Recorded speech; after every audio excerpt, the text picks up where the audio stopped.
네, 우리 다 같이 자리에서 일어나셔서 오늘 주신 하나님의 말씀 함께 봉독하도록 하겠습니다.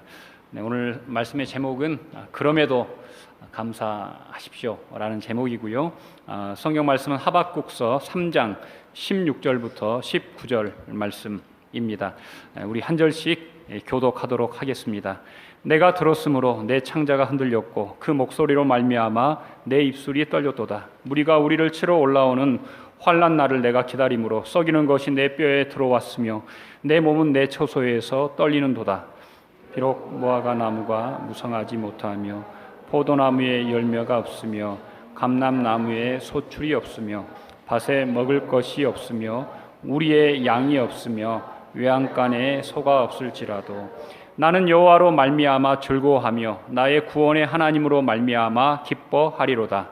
주 여호와는 나의 힘이시라. 나의 발을 사슴과 같게 하사 나를 나의 높은 곳으로 다니게 하시리로다.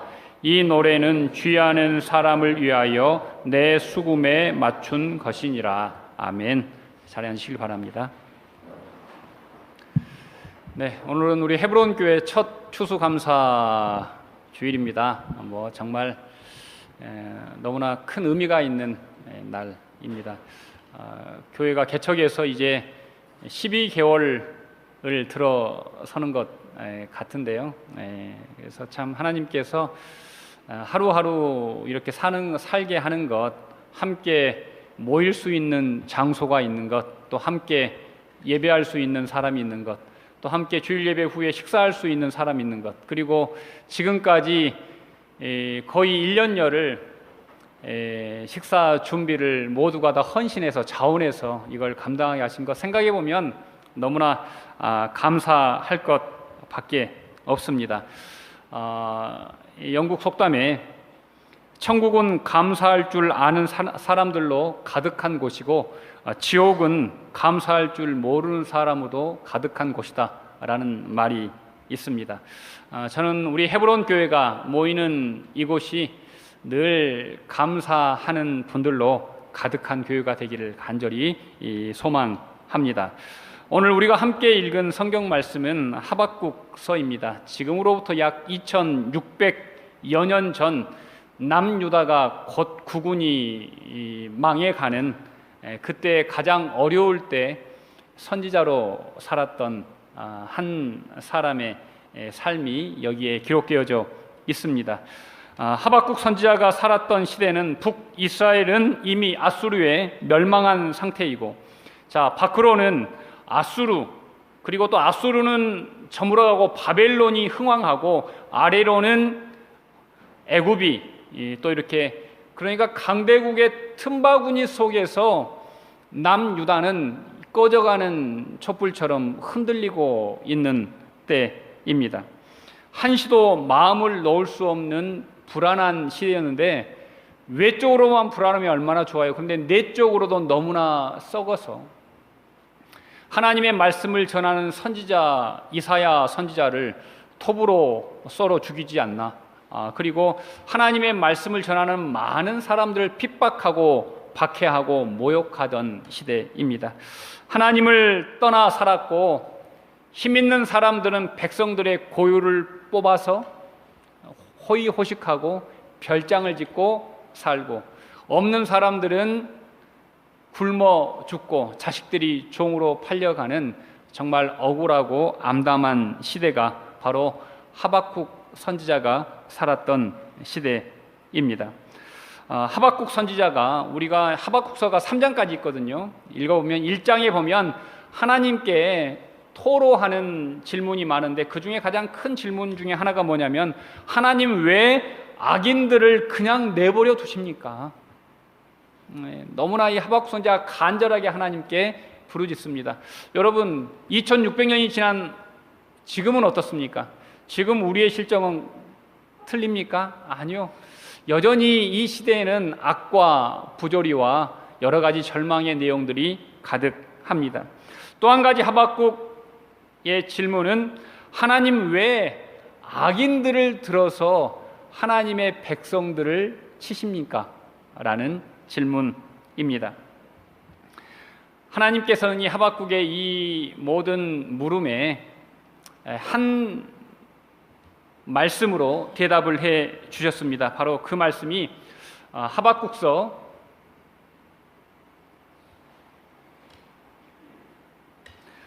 말씀인데요. 제가 그 말씀을 잠시 읽어 드리겠습니다. 하박국서 2장 4절인데요. 여러분 로마서의 가장 핵심이 되는 말씀입니다. 한번 따라서 한번 해 주십시오. 의인은 그의 믿음으로 말미암아 살리라. 이게 하박국서 2장 4절 말씀입니다. 하나님께서는 이런 하박국의 질문에 이 대답을 주셨습니다. 의인은 무엇으로 산다고요? 믿음으로 말미암아 산다.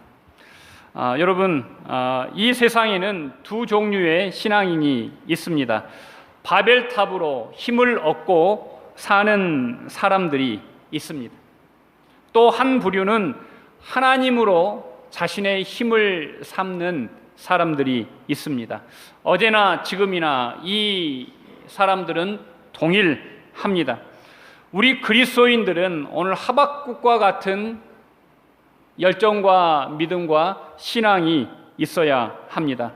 환경에 구애받지 않고 하나님을 바라보고 소망할 수 있는 사람은 그 속에 하나님을 향한 믿음이 있는 사람임을 우리는 알 수 있기 때문입니다. 오늘 우리 16절 한번 같이 다시 한번 읽도록 하겠습니다. 자, 시작. 내가 들었으므로 내 창자가 흔들렸고 그 목소리로 말미암아 내 입술이 떨렸도다. 무리가 우리를 치러 올라오는 환난 날을 내가 기다림으로 썩이는 것이 내 뼈에 들어왔으며 내 몸은 내 처소에서 떨리는도다. 아멘. 오늘 16절에 보면 떨리고 흔들리고 떨립니다. 여러분 이런 경험을 해보셨습니까? 어떤 공포나 어떤 정말 절망에 사로잡혀서 정말 떨리는 경험을 아마 해본 분들이 많지는 않을 것입니다. 이 정도의 정말 극한 공포와 극한 떨림, 아마 6.25 전쟁에서 정말 포탄이 옆에 떨어지고 정말 가족들이 눈앞에서 죽고 아마 이럴 때만 느낄 수 있는 정말 극도의 흔들림과 공포가 오늘 본문에 기록되어져 있습니다. 창자가 정말 애장이 녹는 그런 아픔이 오늘 이 본문 안에 들어가 있습니다. 하박국 선지자는 크게 세 가지를 두려워하는데요. 첫 번째는 유다 왕국을 지배하는 악인들을 두려워했습니다. 이 악인들의 특징이 뭐냐? 하나님을 잃어버린 사람들입니다. 하나님을 잃어버린 사람들이기 때문에 하나님의 선지자를 핍박하고 죽이는 일을 서슴지 않았습니다. 그리고 하나님의 말씀을 잃어버리고 세상의 원리로 그 나라를 운영했습니다. 또 한 가지 성경을 쭉 보면 요야김 왕 시대에 하박국이 살아가는데 이 하박국 선지자와 함께 예언했던 선지자가 한 명인데 예레미야라는 선지자입니다. 얼마나 위정자들에게 고통을 받는지 이 성경을 읽으면 눈물의 선지자가 바로 예레미야 선지자임을 우리는 알 수 있습니다. 유다 왕국이 하나님의 백성들의 왕국인데 그 왕국이 이미 하나는 망했고 하나는 곧 망할 위기에 있습니다. 그래서 하박국은 두렵습니다. 왜요? 나라가 망해서 두려운 것이 아니라 하나님의 백성들이 사는 나라가 왜 망합니까? 하나님. 그러면 세상 사람들이 하나님을 어떻게 생각해요? 라고 하면서 하박국은 두려워하고 가슴 아파합니다. 마지막으로 이 바벨론의 군대가 하박국은 너무 두렵습니다. 이 바벨론의 군대는 기마대를 우선으로 하는 군대인데 너무나 잔악합니다. 한 마을을 초토화시키는데 한 명도 살리지 않고 지나갑니다. 이런 소문들이 점점 이제 유다 땅까지 몰려옵니다. 여러분 얼마나 하박국이 두렵겠습니까? 그런데 이런 하박국에게 하나님께서는 무엇을 주셨냐? 참고 믿고 견딜 수 있는 하나님의 말씀을 주십니다. 우리가 하나님을 신뢰한다는 것은 좋은 환경과 조건을 전제로 하지 않습니다. 하나님은 하박국은 육신의 몸은 흔들렸지만 오늘 본문을 보면 그의 영혼은 흔들리지 않습니다. 우리가 이민의 삶을 살다 보면 참 마음이 흔들릴 때가 참 많습니다. 어려움이 계속해서 가중되고 경기가 좋아지지 않고 또 교회를 볼 때 믿는 사람들이 떠나고 또 교회에 남아있는 사람들도 신앙이 점점 사라져갈 때 참 소망이 사라질 수밖에 없습니다. 하지만 우리는 하박국과 같은 믿음을 소유해야 합니다. 세상의 환경에 우리도 인간이니까 흔들릴 수 있습니다. 하지만 우리의 영혼만은 흔들리지 않아야 합니다. 하박국서 2장 14절에 보면 우리가 잘 아는 찬양의 가사를 만든 대목이 나오는데요. 제가 한번 읽어드리겠습니다. 대저 물이 바다를 덮은 같이 여호와의 영광을 인정하는 것이 세상에 가득하리라. 하박국은 하나님께서 이 세상의 모든 악함을 뒤덮고도 남을 능력이 있고 분명 이 나라를 그렇게 세우실 것을 소망하고 있습니다. 또 한 절 하박국서 2장 20절을 보시면요. 오직 여호와는 그 성전에 계시니 온천하는 그 앞에서 잠잠할지어다 라고 말씀하고 있습니다. 세상의 능력은 왕궁에서 나오는 것이 아닙니다. 세상의 능력은 하나님의 성전에서부터 시작함을 하박국은 그 시대에 아무도 듣지 않은 곳에서 외롭게 외치고 있습니다. 하지만 이 하박국의 믿음을 누가 보십니까? 하나님이 보시고 그 하박국의 믿음이 그 풍전등화와 같은 나라를 지키고 있음을 우리는 알고 있습니다. 믿는 사람의 기도는 능력이 있습니다. 저는 우리가 이런 어려운 때에 낙심하고 낭망하고 포기할 것이 아니라 우리 먼저 믿는 사람이 정말 하나님의 성전에 모여서 함께 기도하는 우리 헤브론 교회가 되시기를 간절히 기도드립니다. 자, 하박국의 이 믿음을 보면 하나님은 과거에도 역사하셨고 현재에도 역사하시며 미래에도 함께 하실 하나님으로 기록하고 있는데요. 자, 오늘 17절 말씀 한번 같이 읽도록 하겠습니다. 자, 시작. 비록 무화과 나무가 무성하지 못하며 포도나무에 열매가 없으며 감람나무에 소출이 없으며 밭에 먹을 것이 없으며 우리의 양이 없으며 외양간에 소가 없을지라도. 여기에 없다가 엄청나게 나옵니다. 네, 여러분 우리의 삶은 어떻습니까? 우리의 삶도 없는 걸 찾아보면 아마 이보다 더 많을걸요. 아마 없는 게 정말 많으실 것입니다. 저도 없는 걸 찾아보니까 정말 많더라고요. 아주 정말 없는 것 투성이입니다. 우리는 특별히 물질이 없을 때 두려워합니다. 제가 자동차 보험이었거든요. 그래서 운전할 때마다 두렵습니다. 야, 이거 정말 하나님, 운전할 때마다 기도가 절려나와요. 하나님, 제가 이 세상에 보험을 들지 못했지만 제가 하늘의 보험을 들고 삽니다. 하나님, 정말 도와달라고. 지난주에 펑크가 2번 났어요. 한 번은 테러로 난 것 같아요. 아마 이 도둑들이 이걸 타이어를 펑크내놓고 이렇게 곤란에 빠뜨리려고 했는데 저는 모르고 목적지에 도착해서 거기서 다 이렇게 갈아서 제가 다 했어요. 알고 보니까 그런 일이 있었는데 이 타이어를 또 갈았는데 이 타이어 수리점이 아주 싼 곳을 찾아가가지고 불량으로 고쳐놔서 또 터졌어요. 그래서 지난주는 제가 하나님께 너무 감사해서 하나님 보험 처리 안 할 수 있는 사고만 주셔서 감사합니다. 여러분, 우리는 건강이 없을 때 절망합니다. 저 의료보험이었거든요. 그래서 제가 부탁합니다. 우리 애들과 우리 아내에게 아프지 마라. 아프면 안 된다. 우리는 아프면 해결할 방법이 없다. 그래서 어제도 저희 아내가 이렇게 몸이 잠깐 안 좋았는데 간절히 기도할 수밖에 없더라고요. 여러분, 우리는 지금 브라질 경기 회복의 기미가 보이지 않아서 낙심합니다. 아무것도 우리가 할 수 있는 것이 없으니까 우리는 불안하고 초조합니다. 하지만 하박국은 우리보다 더 어려운 상황에서도 하나님이 살아계시고 하나님이 일하고 계시다라고 선포하고 있습니다. 세상 사람들은 다 없다고 하지만 나는 하나님이 계심을 믿는다라는 믿음이 오늘 없다에 숨어 있습니다. 그러니까 하박국에 없다는 없는 게 아니라 진짜 하나님이 계시다라는 반증이기도 합니다. 믿음 있는 사람의 한마디는 엄청난 능력이 있습니다.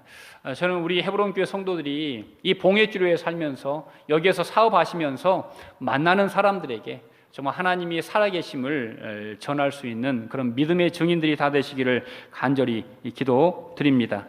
하박국은 세상의 것이 없어도 영원히 흔들리지 않는 사람이었습니다. 이런 사람은 세상과 구별되고 세상 사람들이 찬양할 수 없을 때 찬양합니다. 하박국, 오늘 우리가 19절 마지막에 읽었지만 이 하박국의 이 모든 하박국서는 하나님께 드리는 찬양이요 하나님께 드리는 기도문임을 알 수 있습니다. 하나님께 드리는 찬양의 기도문이에요. 이게 하박국서입니다. 그 시대에 하나님께 찬양을 지어서 하나님께 올려드리는 하박국과 같은 신앙이 우리 모두에게 있기를 간절히 소망합니다. 여러분, 이런 사람은 왜 이렇게 살까요? 바로 그 사람의 감사의 근원이 세상에 있지 않고 물질에 있지 않고 환경에 있지 않고 어디에 있기 때문이요? 하나님에게 있기 때문입니다. 2000년 7월 30일 한 음주운전자가 7중 추돌 사고를 냅니다. 신호대기하고 차들이 서 있는데 뒤에서 부딪혔는데 얼마나 세게 부딪혔던지 차에 불이 났어요. 그래가지고 가장 심하게 부딪힌 차에 불이 옮겨 붙습니다. 차에는 두 사람이 타고 있었어요. 동생과 오빠가 이렇게 차에 타고 있었는데 둘 다 기절했습니다. 그런데 불이 타오르고 한참 있는 순간에 오빠가 깨어납니다. 그래서 탈출해요. 탈출해서 정신을 차려보니까 동생이 차 안에 아직도 있는 거예요. 그래서 오빠가 피를 흘리면서 다시 동생을 들쳐업고 목숨 걸고 꺼내왔지만 이미 동생은 몸 전체에 55%의 3도 화상을 입은 상태입니다. 여러분, 3도 화상은 치유가 거의 불가능한 화상입니다. 이 분의 이름이 여러분 브라질에도 한번 왔을 거예요. 이지선 자매입니다. 이화여대 졸업반이었습니다. 이렇게 꽃다운 청춘의 여인이 한 사고를 통해서 한 음주운전자를 통해서 완전히 망가진 인생이 되었습니다. 그분의 수기를 보니까 중환자실에서 36일 동안 있을 때 옆에 있는 환자들이 18명이 죽더래요. 자기도 사경을 헤매는 순간에 옆에 있는 사람들이 계속 죽어나가니까 나도 언젠가는 저렇게 죽겠지라는 생각이 들더래요. 그런데 어느 순간 하나님께서 그 마음속에 어떤 마음을 주셨냐면 너 지금 호흡하고 움직이고 있는 사실만으로도 네 삶에는 소망이 있어. 내가 너와 함께 한다라는 마음을 주시더래요. 그래서 내가 살아야겠다라는 생각을 하게 됩니다. 여러분, 지금 이분은 어떻게 살까요? 작년에 이분은 미국 UCLA를 아주 우수한 성적으로 졸업하고요. 그녀가 진정 원하는 사회복지학 박사 학위를 받게 됩니다.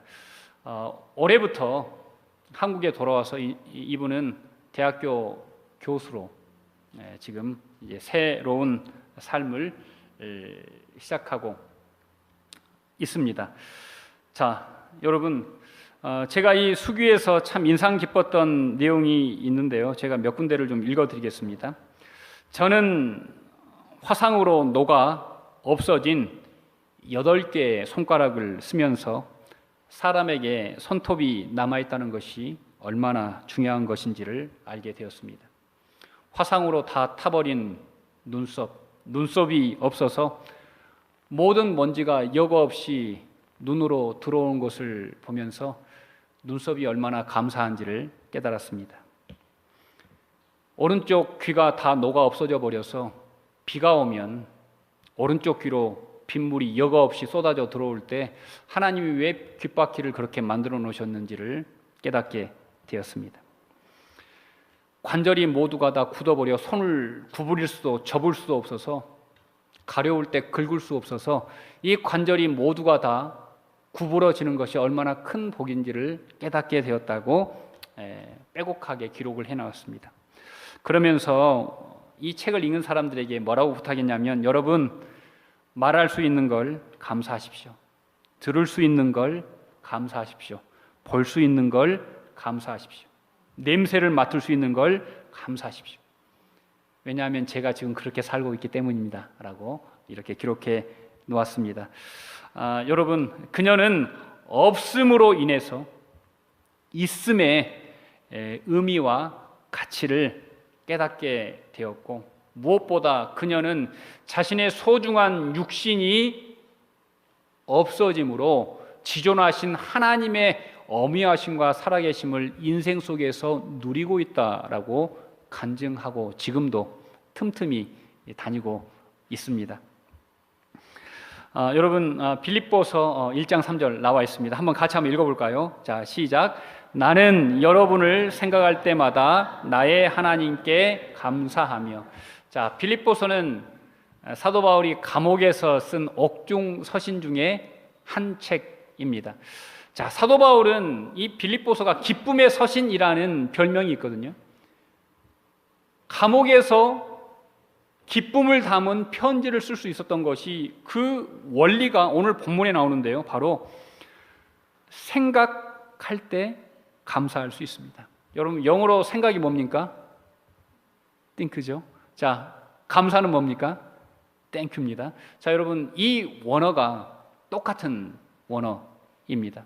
그러니까 우리가 하나님이 우리에게 베풀어 주신 것을 깊게 생각하고 묵상하는 사람은 감사할 수 있는 거예요. 사도 바울이 이런 환경에서 어떻게 감사할 수 있습니까? 하나님께서 살아계심을 깊게 생각하고 묵상했기 때문에 감사할 수 있는 것입니다. 빌립보 교회를 보고 사도 바울은 감사했습니다. 빌립보 교회는 정말 연약한 교회입니다. 이방인들로 모여진 얼마 안 된 교회입니다. 하지만 사도 바울은 이 교회를 생각할 때마다 감사했어요. 왜냐하면 성도들이 믿음과 소망과 사랑 안에서 굳건하게 섰을 뿐만 아니라 그 교회에 하나님께서 살아계셨기 때문이에요. 저는 여러분들이 정말 이 교회를 생각할 때마다 하나님께 감사할 수 있기를 간절히 기도합니다. 우리의 삶을 돌아볼 때마다 우리는 깊게 생각해야 돼요. 그냥 되어진 일이 아무것도 없어요. 여러분, 이 눈썹 하나, 이 귓바퀴 하나가 그냥 만들어진 게 아니라는 것을 이 사람은 지금 우리에게 고백하고 있지 않습니까? 그래서 여러분, 감사는 무엇이냐? 감사는 하나님을 생각하는 것이다. 그럴 때 우리는 비로소 감사할 수 있는 것입니다. 여러분, 감사는 외부에 있지 않습니다. 뭐가 좋아지면, 뭐가 생기면 감사는 진짜 감사가 아닙니다. 사도 바울의 감사는 내적인 감사, 영적인 감사입니다. 나를 보니까 아무것도 없고, 나를 보니까 세상의 부요함과 세상의 지식과 세상의 유능한 감은 모든 걸 다 잃어버렸음에도 내가 지금 감옥에 있어도 내가 감사하는 것은, 그 감사의 제목이 외부에 있지 않고 어디에 있어요? 내 안에, 주님을 만난 내 안에 있기 때문에 사도 바울은 감사한다. 생각하면 생각할수록 감사하다라고 말씀하고 있습니다. 자, 우리 18절 말씀 한번 같이 읽겠습니다. 자, 시작. 나는 여호와로 말미암아 즐거워하며 나의 구원의 하나님으로 말미암아 기뻐하리로다. 자, 여러분, 우리의 기쁨이 무엇으로 말미암습니까?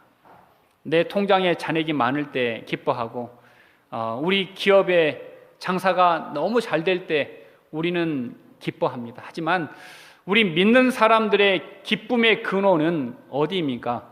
바로 하나님으로 말미암아 기뻐할 때, 장사가 어렵고 내 생각대로 모든 것이 되지 않아도 내가 하나님 안에 있고 하나님의 자녀라는 것이 기쁠 때에 그 사람은 비로소 하나님께 감사할 수 있는 것입니다. 여러분, 말미암아 신앙, 무엇으로 말미암는가? 이것이 그 사람의 신앙의 가치를 결정합니다. 세상의 것으로 말미암는 사람들이 많습니다. 제가 이 롯데리가에 가끔 가거든요. 핸드폰 요금 내러 이렇게 가면 브라질 사람들이 길게 줄을 서 있습니다. 보면 손에 너나나 할 거 없이 복권을 이렇게 왕창 이렇게 사시더라고요. 저 사람들 되게 어려울 텐데 복권을 꽤 이렇게 사시더라고요. 그래서 정말 이분들은 일확천금을 생각하면서 일주일을 버티는구나라는 그런 생각을 하게 되었습니다. 여러분, 우리는 어떻습니까? 우리 중에도 이 세상의 것이 전부인 사람은 돈을 어떻게 하면 얻을까에 물불을 가리지 않습니다. 그래서 어떤 사람들은 심지어 도박에 빠져서 끝내 허덕이다가 망하는 사람을 많이 봤어요. 제가 서울에 살 때 집이 과천 경마장에서 아주 가까웠어요. 제 아파트 창문에서 이렇게 보면 경마가 열리는 날은 그 과천 경마장이 얼마나 환한지 처음에는 저곳이 뭔지를 몰랐어요. 나중에 물어보니까 과천 경마장. 예. 입장 관객이 몇 명인지 아십니까? 3만 명 이상입니다. 그 사람이 거기에서 모든 걸 다 쏟아붓고 나옵니다. 그 화려한 불빛이 사람들을, 불나방들을 이렇게 유혹하는 불빛으로 보였던 기억이 납니다. 여러분, 하박국은 기쁨의 근원을 제대로 알았습니다.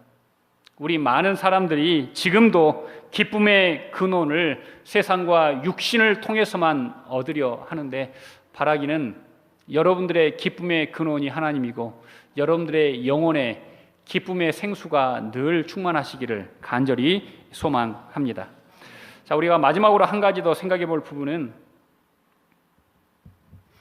이 하박국서를 우리가 집에 가셔서 한번 이번 일주간 한번 쭉 읽어보십시오. 자, 읽어보면 1장에 보면 하나님의 공의가 사라지고 악인들에 의해서 의인들이 멸시당하고 어려움을 당하는 것을 보면서 하나님 언제까지입니까? 라고 하박국이 불평을 쏟아냅니다. 이 장면을 보면 하박국이 낮은 절망의 골짜기에 빠져 있는 상황을 우리에게 보여주고 있습니다. 우리가 낮은 죄악의 골짜기에 함께 빠져 있으면 똑같이 문제가 세상 사람들처럼 보입니다. 세상의 문제만 보입니다. 우리 눈에 보여지는 것만 보입니다. 그런데 2장을 가면 하박국의 위치가 바뀌는데요. 자, 2장 1절 한번 같이 읽어보겠습니다. 자, 시작.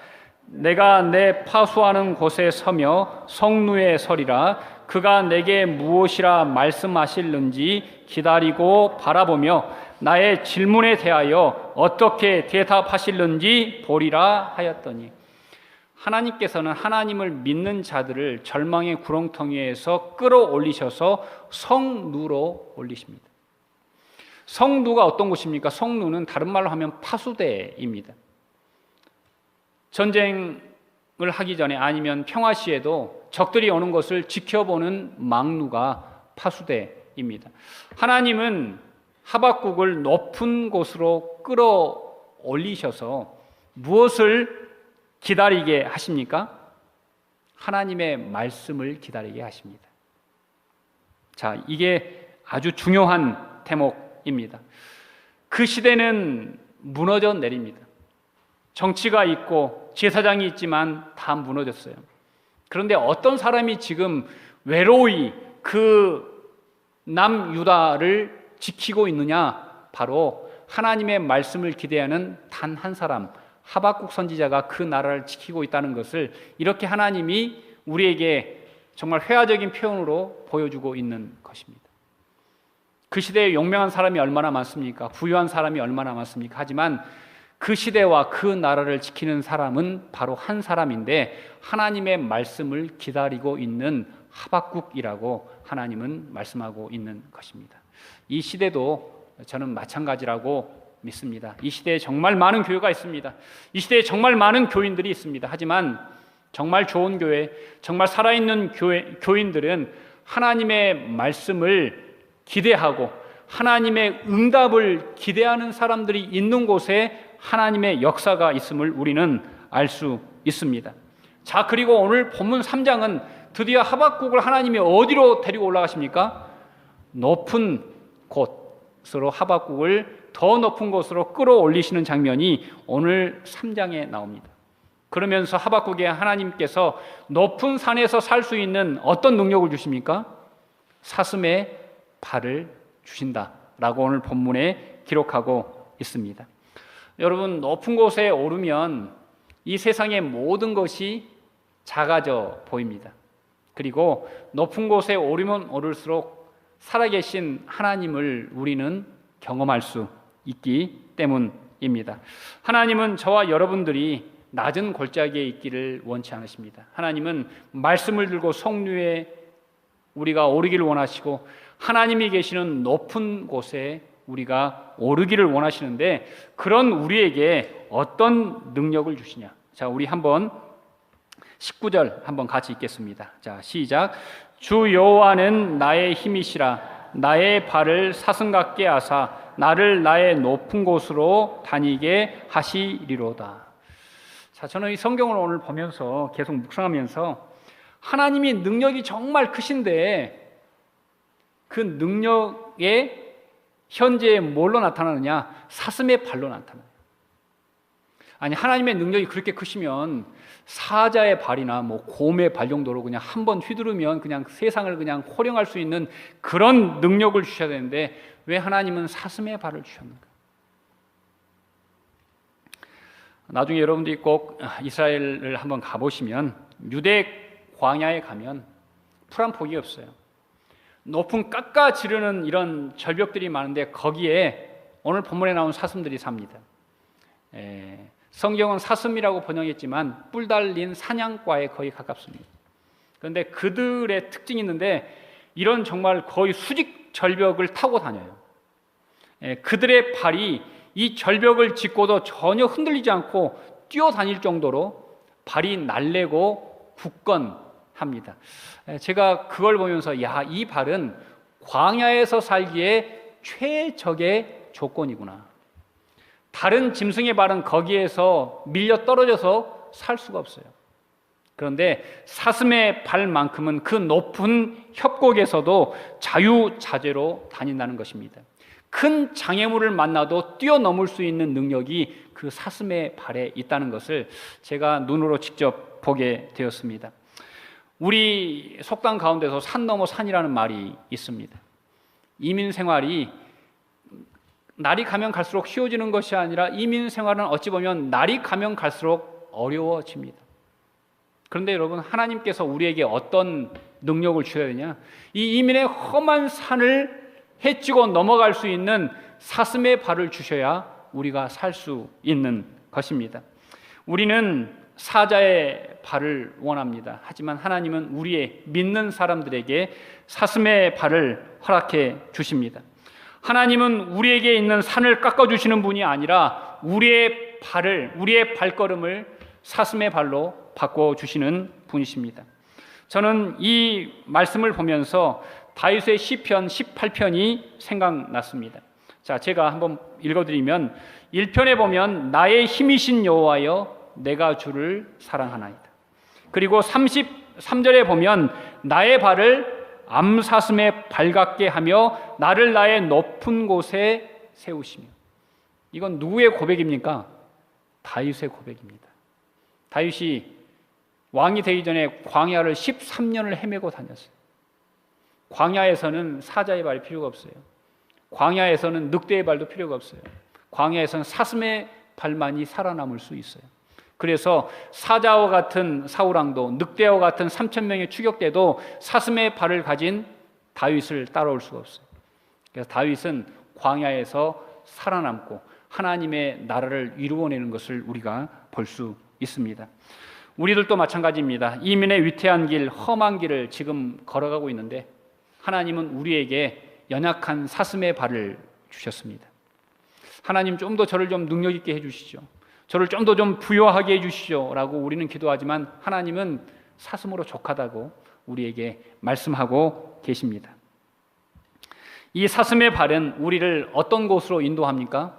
좁고 넓고 위험한 곳으로 우리를 인도하기에 가장 적합한 발이 사슴의 발입니다. 사슴의 발을 가지신 분이 바로 예수 그리스도이십니다. 그는 왕의 발을 거부했습니다. 그리고 십자가를 지고 맨발로 골고다를 오르셨습니다. 저는 그것이 바로 사슴의 발이구나라는 생각을 하게 됩니다. 2017년 사는 오늘 우리들도 마찬가지입니다. 우리의 발이 좁은 길, 우리 주님이 가셨던 그 길에 오르기에 적합한 발이 되기를 저는 간절히 기도를 합니다. 우리 주님의 발처럼 왕의 대로를 걷는 것이 아니라 나귀를 타고 좁은 길을 걸어갈 수 있는 그런 섬김의 발이 되기를 원합니다. 불평, 원망하는 낮은 자리가 아니라 하나님의 말씀을 들을 수 있는 성루, 그리고 하나님을 직접 교제할 수 있는 협곡의 끝자락으로 올라갈 수 있는 신앙인들이 되시기를 바랍니다. 오늘은 감사주일인데요. 우리는 보통 감사주일만 감사하려고 하는 그런 습관이 있는데 실은 우리는 매 순간 매일 감사해야 합니다. 여러분이 있어서 저는 참 감사합니다. 그리고 우리 헤브론 교회에 하나님께서 함께 하셔서 너무나 감사합니다. 우리가 진정한 감사를 하게 되면 하나님께서 살아계심을 우리에게 보여주시리라 믿습니다. 하박국의 감사는 하나님의 큰 역사와 영광을 이루게 되고 그리고 하나님의 역사가 끊어지지 않도록 하는 작은 샘물이 되는 것을 우리는 볼 수 있습니다. 여러분, 믿음만이 이 진리이고 복음만이 이 길입니다. 이 세상의 것에 연연하지 마시고 세상을 넘어서 승리하고 살아가시기를 간절히 축원드립니다. 우리 같이 기도하시겠습니다. 하나님, 감사합니다. 아무것도 없지만 하나님으로 말미암아 감사했던 하박국을 바라봅니다. 절망의 골짜기에서 빠져나와 믿음으로 성루에 올라 하나님의 말씀을 외로이 기다리며 살았던 한 사람, 하나님은 그 사람을 더욱더 높은 곳으로 끌고 올라가셔서 장차 이 땅에 오실 주님을 만나게 하시는 하나님의 섭리를 우리가 오늘 본문을 통해서 깨닫게 됩니다. 하나님, 우리의 발걸음이 한낱 나의 욕망과 나의 기쁨과 나의 만족을 위한 발걸음으로 그치지 않게 하시고 나의 발걸음에 주님의 발걸음과 동행할 수 있는 은총을 이 시대에, 이 시간에 우리에게 허락하여 주시옵소서. 이 모든 말씀 예수님 이름 받들어 간절히 기도드리옵나이다.